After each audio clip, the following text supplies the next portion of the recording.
Hello बच्चों, मैं नीतू भट्ट आज आपके समक्ष बसंत भाग 2 का अध्याय नीलकंठ पढ़ाने जा रही हूँ। इसकी लेखिका महादेवी वर्मा जी हैं। नीलकंठ पाठ लेखिका महादेवी वर्मा द्वारा लिखा गया एक रेखाचित्र है। इस रेखाचित्र में उनके द्वारा पाले गए मोर, जिसे उन्होंने नीलकंठ नाम दिया था, उसका वर्णन किया गया है। इस रेखाचित्र में उन्होंने नीलकंठ के स्वभाव, व्यवहार और चेष्टाओं का विस्तार से वर्णन किया है। कहानी इस प्रकार है। लेखिका अतिथि को स्टेशन पहुंचाकर लौटते समय बड़े मियाँ चिड़िया वाले के यहाँ से मोर मोरनी के 2 बच्चे उठा लाई। घर पहुंचकर घर वालों ने उन बच्चों को देखा तो सभी ने एक स्वर में कहा, लेखिका को ठग लिया गया है, क्योंकि ये मोर मोरनी नहीं तीतर के बच्चे हैं। इस पर लेखिका चिढ़कर उन बच्चों को अपने पढ़ाई वाले कमरे में ले आई। बच्चे लेखिका के कमरे में इधर उधर घूमते रहे। जब वे लेखिका से कुछ ही दिनों में घुल मिल गए तो वे लेखिका की ओर अपना ध्यान आकर्षित करने के लिए हरकतें करने लगे।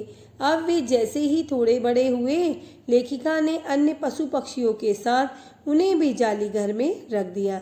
धीरे धीरे दोनों बड़े होकर सुंदर मोर मोरनी बन गए।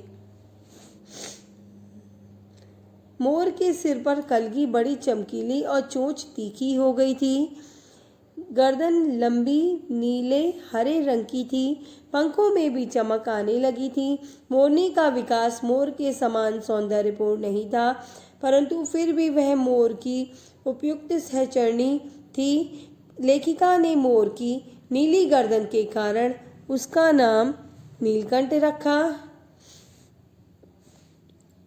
और मोरनी हमेशा नीलकंठ की छाया में इस तरह उसके साथ रहती थी, इसलिए उसका नाम राधा रखा।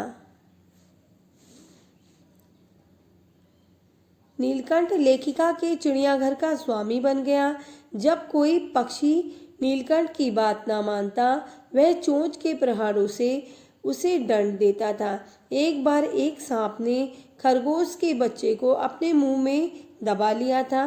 नीलकंठ ने अपने चोंच के प्रहार से उस सांप के टुकड़े कर दिए, बल्कि पूरी रात उस नन्हे टुकड़े करने के बाद उस नन्हे खरगोश के बच्चे को पंखों में दबाकर गर्मी देता रहा। बसंत पर मेघों की सांवली छाया छाने पर नीलकंठ अपने इंद्रधनुषी पंखों को फैलाकर एक सहजात लय ताल में नाचता था। लेखिका का उसका यूं नृत्य करना बहुत अच्छा लगता था।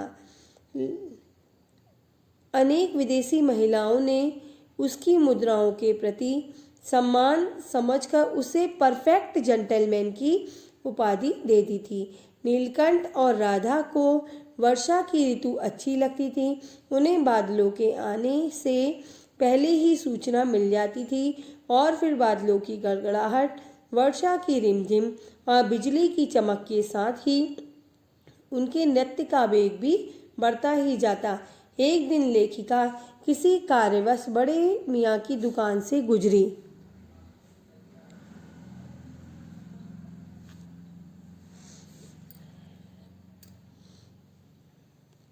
तो एक मोरनी, जिसके पंजे टूटे हुए थे, 7 रुपए देकर खरीद लाई। मरहम पट्टी के बाद 1 ही महीने में वह ठीक हो गई और डगमगाते हुए चलने लगी।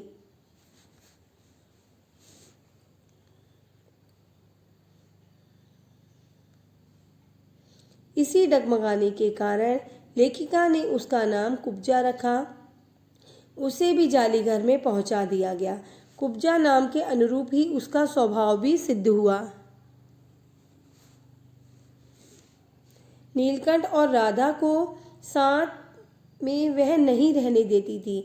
उसने अपने चोंच के प्रहार से राधा की कलगी और पंख तोड़ दिए। नीलकंठ उससे दूर भागता था, पर वह नीलकंठ के साथ ही रहना चाहती थी। यहाँ तक कि कुब्जा ने राधा के दोनों अंडे भी फोड़ दिए थे। इस कारण राधा और नीलकंठ की प्रसन्नता का अंत हो गया था। लेखिका को लगा कुछ दिनों में सब कुछ ठीक हो जाएगा, परंतु ऐसा न हुआ। 3-4 महीने के बाद एक सुबह लेखिका ने नीलकंठ को मरा हुआ पाया। ना उसे कोई बीमारी हुई थी और ना ही उसके शरीर पर कोई चोट के निशान थे। लेखिका ने उसे अपनी शॉल में लपेटकर संगम में प्रवाहित कर दिया। नीलकंठ के न रहने पर राधा कई दिन तक कोने में बैठी नीलकंठ का इंतजार करती रही। इसके विपरीत कुब्जा ने उसके न रहने पर उसकी खोज आरंभ कर दी थी। एक दिन लेखिका की अल्सेशियन कुतिया कजली कुब्जा के सामने पड़ गई। आदत के अनुसार उसने अपनी चोंच से कजली पर प्रहार किया। इस पर कजली ने उसकी गर्दन पर अपने दांत लगा दिए। कुब्जा का इलाज करवाया गया, परंतु वह ठीक न हो पाई और उसकी मृत्यु हो गई। राधा अब भी नीलकंठ की प्रतीक्षा कर रही है। बादलों को देखते ही वह अपनी केका ध्वनि से उसे बुलाती रहती है। यहीं पर पाठ समाप्त होता है। धन्यवाद।